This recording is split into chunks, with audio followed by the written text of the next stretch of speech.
petit déjeuner. Super grand-père, ça me va bien. J'ai deux petits-enfants adoptifs. Salut Helmut. Helmut, c'est mon fils adoptif. Il est à Paris en ce moment, enfin région parisienne. Dans quelques heures maintenant, à 9h30 de Brasilia, ça fait 14h30 de Paris, eh bien nous aurons, plus au bruit de cafetière et de petit déjeuner, nous aurons un live qui sera consacré à la guerre entre l'Iran et Israël. Ce que je vais vous dire, vous allez le trouver nulle part ailleurs. Vous allez le trouver quelquefois partiellement chez des rabbins, quelquefois partiellement chez des imams, comme le cher Imran Hossein. Vous allez le trouver très très rarement chez des chrétiens. Ma singularité, c'est que je vais vous donner le point de vue de tous ces gens-là ensemble, un point de vue contestataire par rapport à ce qu'on vous montre à la télévision, où on nous dit il faut être du côté de Gaza, c'est-à-dire du Hamas et des attentats du 7 octobre co-organisés par le Hamas et le Mossad, puisque le créateur du Hamas est un agent du Mossad et le Mossad est une créature d'Israël.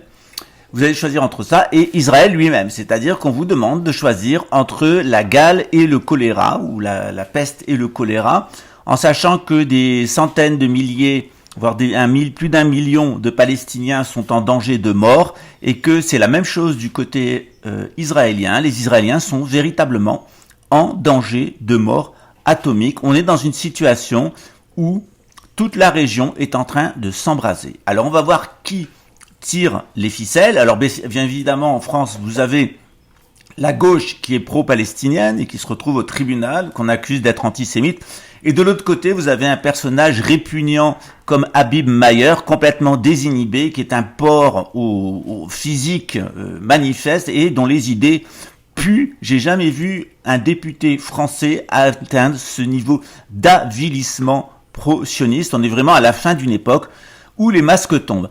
Alors on va continuer à vous faire tomber les masques pour que vous compreniez qui tire les ficelles derrière ce théâtre et quelles vont être les conséquences pour la France, puisqu'en perspective, c'est la troisième guerre mondiale en France avec la mort, planifie-t-il, d'au moins 40 millions de Français. Qui tire les ficelles? C'est le combat eschatologique de qui contre qui? Eh bien c'est ce qu'on va voir dans un live qui va durer 2 heures, 2 heures et demie, où je vais essayer de vous donner toutes les clés.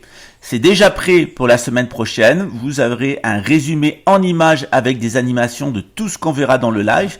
Mais pour enrichir et compléter ce live, eh bien, j'ai besoin de vos questions parce que c'est une chaîne interactive entre vous et nous, parce que je suis pas tout seul. Il y a aussi Mistigri avec moi, et il y a les lamas qui sont tournois et le croissant magique. Voilà, il y a un djinn à l'intérieur, mais il ne fait que des spaghettis